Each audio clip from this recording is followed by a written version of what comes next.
Olá, o que será que as pessoas de muito sucesso têm em comum, hein? Bom, é isso que a gente vai desvendar hoje.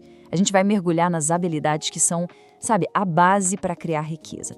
Tudo isso com base numa análise de mais de 100 histórias de sucesso.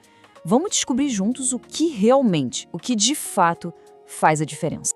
E, para começar, tem uma ideia que é fundamental. Essa frase aqui diz tudo. O sucesso é uma maratona, não uma corrida de 100 metros. E olha, isso é ainda mais verdade quando o assunto é construir riqueza, né? É um processo, leva tempo e, mais do que tudo, exige consistência. Então, tá. Se não é uma corrida rápida, como é que se constrói essa base sólida para a riqueza? Bom, a resposta não está em nenhum truque mágico, sabe? Na verdade, tudo se apoia em três pilares. Três pilares essenciais de habilidades que se conectam. E é exatamente sobre eles que a gente vai falar agora. Ok, vamos começar pelo primeiro pilar, a mentalidade. Porque é o seguinte, antes de qualquer plano, de qualquer estratégia, o sucesso começa aqui dentro, na nossa cabeça. O jeito que a gente pensa, o jeito que a gente age, essa é a fundação de tudo. E no coração dessa mentalidade, a gente encontra ela, a disciplina. Pensa na disciplina como a força que faz a gente colocar um pé na frente do outro, sabe? Todo santo dia na direção daquele objetivo maior. É o que faz a gente levantar e agir, mesmo sem vontade, com chuva, com sol ou com mil outras coisas tentando tirar o nosso foco. Legal, disciplina é importante, mas como a gente desenvolve isso na prática? Bom, aqui tem um roteiro bem claro. Primeiro de tudo, clareza. Saber exatamente o que se quer e, mais importante, por que se quer. Depois, é hora de limpar o terreno, sabe? Eliminar as distrações e focar no que realmente importa. Daí, é fundamental ir medindo o progresso para se manter motivado. E, por último, criar um sistema para prestar contas, para garantir que a gente não saia da linha. Mas não é só de disciplina que vive essa mentalidade, não. Tem outros traços que são vitais. A inteligência emocional, por exemplo, que é basicamente sacar como as pessoas pensam e sentem. A automotivação, que é aquele motorzinho interno que não deixa a gente desistir nos dias ruins. E, por fim, uma coisa super importante, a honestidade brutal consigo mesmo. Sabe, olhar no espelho, sem desculpas, para enxergar onde a gente precisa melhorar e crescer de verdade. Beleza! Com a mentalidade no lugar, a gente pode passar para o segundo pilar, a estratégia de longo prazo. Agora a gente sai um pouco do porquê das coisas, que é mais interno, e entra no como, que é mais prático, mais externo. E quando a gente fala em longo prazo, do que estamos falando exatamente? Olha esse número, de 7 a 10 anos. É o tempo que leva, em média, para mudar a vida de alguém de forma fundamental. Não tem atalho, gente. É um conceito muito poderoso e se a gente parar para pensar, porque olha, o tempo vai passar de qualquer jeito. A grande questão é, daqui a 10 anos, a gente vai estar no mesmo lugar de hoje ou num lugar muito melhor por causa do que a gente começou a fazer agora? E dentro da estratégia, uma coisa é rei, a execução. E aqui tem uma comparação que é crucial. De um lado, a mentalidade do feito agora. Do outro, a armadilha de tentar ser perfeito. Sabe aquela história de feito é melhor que perfeito? É exatamente isso. Focar em concluir as coisas permite avançar, permite delegar.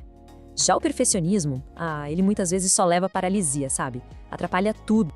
E claro, não dá para falar de estratégia de longo prazo sem falar de grana. A gestão do dinheiro é, nossa, fundamental. E a ideia aqui é genial. Pense no seu dinheiro não como algo para ser gasto, mas como um exército. Isso mesmo, um exército de soldadinhos. Cada real que você tem é um soldado que você manda para a batalha com uma única missão, voltar com mais soldados. O objetivo é esse, fazer o dinheiro trabalhar para você e não o contrário. E finalmente, chegamos ao nosso terceiro e último pilar, a maestria das relações. Porque a verdade é uma só. Ninguém constrói nada grande sozinho. Ninguém. A habilidade de interagir, de entender, de liderar e de inspirar outras pessoas é simplesmente essencial para construir algo que dure.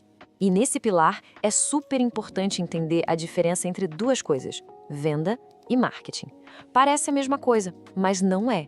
Olha só que interessante. A venda foca na necessidade de quem está vendendo, que é o quê? Gerar lucro. Já o marketing foca na necessidade de quem compra, que é resolver um problema. Por isso que a venda é medida pelo lucro e o marketing é medido pela satisfação do cliente. Faz todo sentido, né? Então, construir com pessoas se resume a 3 elementos principais. Primeiro, a inspiração. Líderes de verdade inspiram suas equipes a acreditar e a lutar por uma visão em comum. Segundo, o networking, a rede de contatos. Ter as pessoas certas por perto pode acelerar o crescimento e até proteger de problemas. E por último, a liderança, que essa frase resume perfeitamente. Para ir rápido, vá sozinho. Para ir longe, vá acompanhado. Ok, a gente falou dos 3 pilares: mentalidade, estratégia e relações.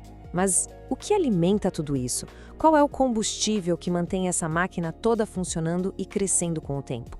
A resposta é uma só: aprendizado contínuo. Porque sem ele, pode ter a melhor mentalidade do mundo, a melhor estratégia. Tudo fica velho, obsoleto. E para a gente ter uma ideia do que isso significa na prática, olha só esse gráfico. É impressionante. A pessoa comum lê em média 1,5 livro por ano. 1,5. Agora, olha as pessoas bem-sucedidas. 50. 50 livros por ano. A leitura é, sem dúvida, uma das formas mais rápidas de absorver o conhecimento de uma vida inteira em poucos dias. Mas atenção, o objetivo aqui não é virar uma enciclopédia ambulante, acumulando um monte de fatos. Não é isso. O verdadeiro poder do aprendizado é outro. É sobre entender o mundo de uma forma mais profunda. É sobre ser capaz de conectar os pontos que a maioria das pessoas não vê. E é aí, nessa conexão, que surgem as oportunidades e as soluções que ninguém mais enxerga. Então, para a gente fechar, depois de passar pela mentalidade, pela estratégia e pelas relações, fica uma pergunta final mais para a reflexão mesmo. Olhando para estes 3 pilares, qual deles talvez precise de mais atenção na jornada de cada um? Porque às vezes, identificar essa única área já é o primeiro e talvez o mais importante passo para uma grande transformação.